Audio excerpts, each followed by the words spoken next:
This video is brought to you by America First Insight. Help support the growing conservative movement by becoming a member today. And if you want to support this channel, you can also use the code REAL when becoming a member. Thank you and enjoy the video. As everyone probably knows, a couple days ago, I made a video talking about how the Texas primaries could be historical, and for the first time in a long time, Republicans had a serious chance to clean house up and down the ballot, not just for one or two races, but in the state legislature, in the House, in the Senate race. There are opportunities everywhere, and everybody's talking about like Tony Gonzalez and John Cornyn, how more than likely both of them are gone, which good. Whether it's Ken Paxton or Wesley Hunt, whoever it is for the Senate, and if it's Brandon Herrera in the House, it doesn't really matter. These guys are significantly better than people like John Cornyn, like Tony Gonzalez. And it's a good thing Republicans are finally realizing, oh, you can, in fact, get rid of some of these people. You could primary them out, force them out, and now there's a good chance that after the primary, we have real America First congressmen and women everywhere, not just a select few, but possibly a majority of the Republican delegation in Texas could be America First, MAGA, good, whatever you want to call it. Well, people don't really understand how deep this goes, as this includes somebody like Congressman Dan Crenshaw losing. Yes, this is real. There is a serious chance that Dan Crenshaw could lose his primary. Look at this headline right here from NBC News. Why a lone House Republican is fighting a primary in Texas without Trump's backing. And yes, they're of course talking about Dan Crenshaw. President Trump has endorsed every House Republican running for re-election in the first primaries of 2026 on March 3rd, except for one, Congressman Dan Crenshaw. And unlike dozens of other GOP lawmakers in Arkansas, North Carolina, and Texas who have received Trump's blessing, Crenshaw is actually facing a competitive primary. Texas State Representative Steve Toth is arguing that Crenshaw's foreign policy and immigration positions are out of step with the MAGA wing of the party. And that's an understatement. Guys, everybody knows this by now, but Dan Crenshaw is Eye Patch McCain. Everybody heard this by now. That's what he is. It's a perfect comparison. He is essentially the John McCain of the House. And that's just like sad to say, but it's reality. He is one of the worst congressmen by far. At least with Tony Gonzalez, he knows that he is in big trouble for the primary, and that's why he magically, out of nowhere, is running as an America First warrior.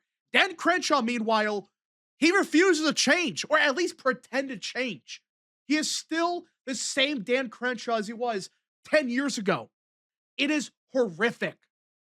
Crenshaw's responded forcefully to the challenge. The four-term congressman significantly outraised Toth and is outspending him on the airwaves. According to ad tracking firm Ad Impact, running TV spots emphasize how Crenshaw stands with Trump. Oh, wow, he votes for some useless procedural vote. That's Dan Crenshaw. Okay, most of the time he does vote aligned with Trump, but go back to 2022, 2023, 2024. His voting record sucked. Even to this day, he says some weird stuff, and his positions on foreign policy and immigration, it's awful. He's a full-blown neocon. He wants essentially amnesty. He says, oh, we want a secure border, but you read what he actually wants. It's mass immigration. It's garbage. And that's why he's in trouble. And that's why Team Trump even realized this guy's got to go. And they can't really say anything because guess what? They have what, a two-seat majority in the House? So you already got Thomas Massie playing his game. Well, you cannot afford to lose anybody else at this point. That's why they're staying out of the race completely. But really, if they're not endorsing Crenshaw, that means they want him gone. Unless something crazy happens, he's not going to get the endorsement. And at that point, he could be in trouble. But the lack of blessing for the president, whose endorsement shapes Republican primaries up and down the ballot, is a notable omission for Crenshaw, who is tangled with prominent conservative personalities but bruising Toth's insurgent campaign in part by questioning Crenshaw's loyalty to President Trump. And not just that, listen, the guy, he backstabbed Trump after 2020. He bailed on him. He pretended, oh, he never existed. He tried to be the future of the Republican Party. Did people forget about this? The GOP establishment, they were pushing people like Dan Crenshaw as the future of the GOP. They were trying to make it sound like, oh, Trump is dead. Trumpism is dead. But no, we got a new conservative, principled guy in Dan Crenshaw. Do people forget about this? That's what happened. But a bloop in his face because he sucks on the issues. Look at this. Go to the America First scorecard right now, and his lifetime score since I think 2020 is 59%. Yeah, 59%. The average Republican is 71%. So he's not just bad because, oh, he's average for the GOP. No, he's just shit. He's actually shit for Republican standards. That's how bad this really is. Well, you can look at some of these votes. Like, yes, in 2025 and 2026, he's been basically lockstep with Trump on everything. He voted yes on basically everything except extend duty-free treatment of textile imports from Haiti. That's the only major vote that he's went against Trump on, or the America First position on. Outside of that, yes, in the 119th Congress, sure, he has voted in line on basically everything. Go back to the 118th Congress, though. Voted for Kevin McCarthy. He voted for a resolution that would have withdrawn troops to Somalia. Yeah, he voted against that. And you can keep going. H.R. 7888, which was Andy Biggs' amendment to H.R. 7888, was the bill to reform FISA and have it stop violating the Constitution. Yeah, he voted against that. This is who is supposed to be this America First warrior. He is garbage. Supports infinite money for Ukraine, for any other country, but anytime there's actual votes to put Americans first, that's when he votes against it. That's when he votes against everything. You can keep going. It's just pathetic. He voted for the Allies Act of 2021. This guy's awful. When you look at the actual votes that matter on stuff like immigration, it's trash. Yes, he voted for the Secure the Border Act of 2023. That's about the only major vote that he's actually voted for that's actually good. Outside of that, everything else, just shit. Or it's stuff that's going to pass no matter what. Or fail or whatever. That's how garbage Dan Crenshaw really is. But he's in a lot of trouble now. Because without Trump's endorsement, that's the one thing that saves people like Crenshaw. They could say, we are endorsed by President Trump. We are the pro-MAGA, pro-America First candidate. In reality, no.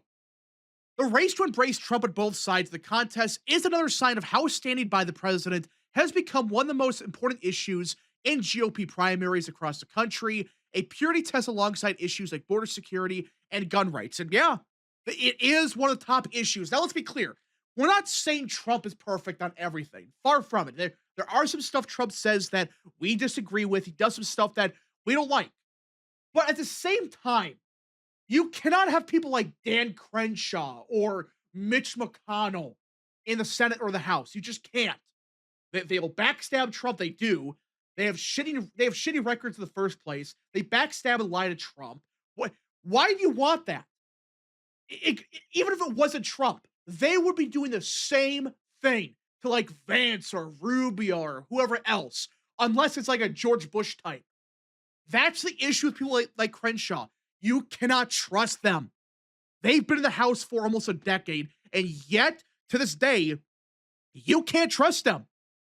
Crenshaw has defended Trump's immigration policies since before he took office, and he has similarly taken aggressive stances about fighting drug cartels. He's also repeatedly pushed legislation that would end Medicaid coverage for gender transition procedures for minors. Another major point of emphasis of Trump's. Okay, wow, the bare minimum. You're against drug cartels. Seriously? That is your top issue you align with Trump on? The fact that he wants to bomb the cartels? Seriously? Yes, that's good. Like, good. You're against the cartels. That's the bare freaking minimum. Oh, we want to secure the border. We want to build a wall. That's the bare minimum. What about mandatory e-verify? What about actual cuts to visas, like the H-1B visa program? Cuts to that. How about mass deportations? Or hell, go the Randy Fine route and support remigration. I don't like Randy Fine, but guess what? He's shit on foreign policy, but he makes up for it by being fantastic on immigration. Crenshaw is not like that. He is generic Republican on the issue of immigration. That's what he is, a generic Republican. Secure the border, deport criminals. Wow, that is so insightful. At least Randy Fine, who's just as bad, if not somehow even worse on foreign policy, at least he supports remigration and crazy stuff like that. That's what makes Randy Fine so good. At least on most other issues. He's actually good on stuff. Not just generic slop. He's actually moving the Overton window on immigration. Crenshaw, he does not get that same benefit of the doubt. Randy Fine and others do. That's the issue with Crenshaw. He's good on nothing. There's not one issue outside of like tax cuts they can really say, yeah, that is really good. If you think I'm not MAGA enough, then you're not following me on social media. That's the reality, Crenshaw said. If you don't think I support Trump enough, then you're not following me. You're not listening to the thing I say. I'm out there defending his policies pretty hard and defended them extremely hard places in the past. So basically, his entire argument is I'm pro-Trump because I said so on social media.